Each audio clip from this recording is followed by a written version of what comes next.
Hello guys, how are you? My name is Tania, welcome to Solte a Língua e hoje nós vamos falar sobre os auxiliary verbs in English, né? Os verbos auxiliares em inglês, tá?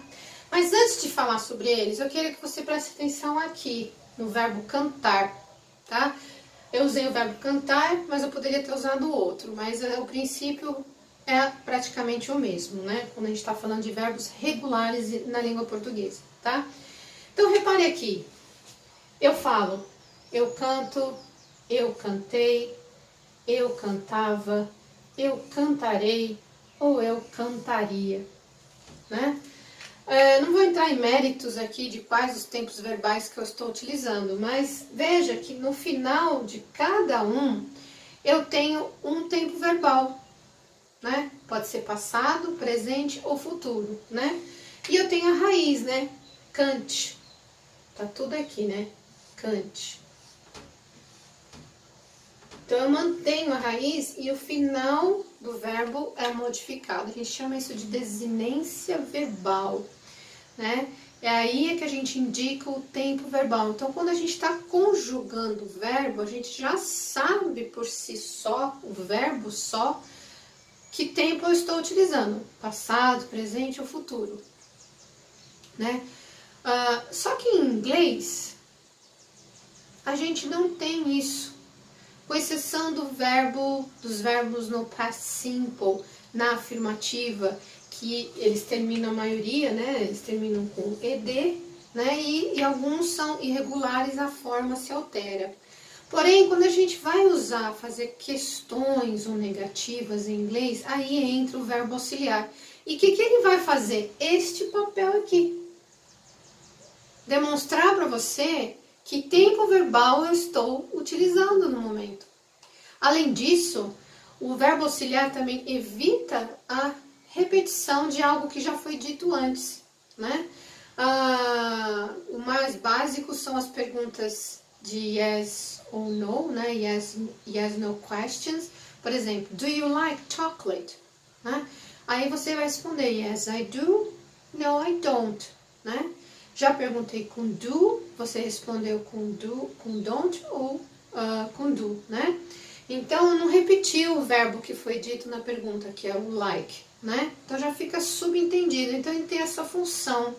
Então, assim, eu tenho visto nesses anos todos de profissão as pessoas não compreenderem muito a utilização do verbo auxiliar e se assustam, brigam, começam até a dizer que não querem mais estudar inglês porque está achando difícil. Difícil é o nosso idioma, né? Você saber todos esses verbos, todas essas conjugações, e ainda tem os verbos defectivos, os verbos irregulares, que, né? O verbo ser é um verbo irregular em português, porque eu falo eu sou, ele é. Já mudou tudo, né? Não mantém a raiz como aqui tá, né? Por exemplo, o verbo dançar. Então eu falo eu danço, eu dancei, eu dançava, eu dançarei, eu dançaria. O dance se mantém, né? E ao final se altera conforme o tempo verbal. Então quando a gente utiliza do, does, did, have, has, had, will, ou até mesmo o verb to be, em alguns casos o verb to be, ele se mesmo já se indica tempo. Se eu falo I am, eu sou, então, ou eu sou, eu estou. Então, eu estou falando de presente. Mas se eu falo I was, né, já é passado. Porém, quando eu já começo a estudar outros tempos verbais, né, nesse caso aqui, present perfect, past perfect e o future simple, aí eu volto para o be em alguns casos, né? I will be, né, eu serei, eu estarei, né?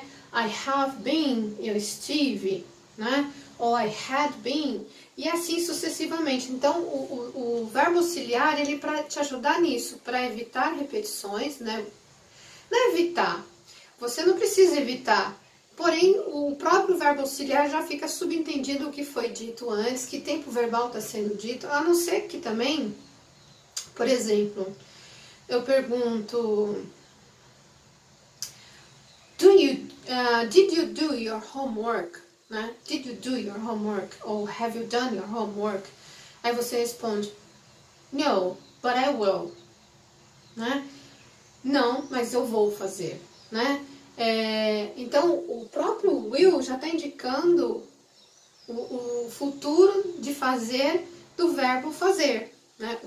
Nossa, que zona que eu fiz aqui. O futuro do verbo fazer, né? Então, é para isso que servem os verbos auxiliares. E não se assustem, não briguem com eles são tão importantes quanto as nossas conjugações verbais e são muito mais fáceis de utilizá-los do que em português. Eu espero que tenha sido clara e espero que vocês tenham gostado. Deixe aí o seu like ou o seu dislike, deixe aí seu comentário. Se tiver dúvidas também escreva, que eu respondo para você. E I'll see you next week. Bye!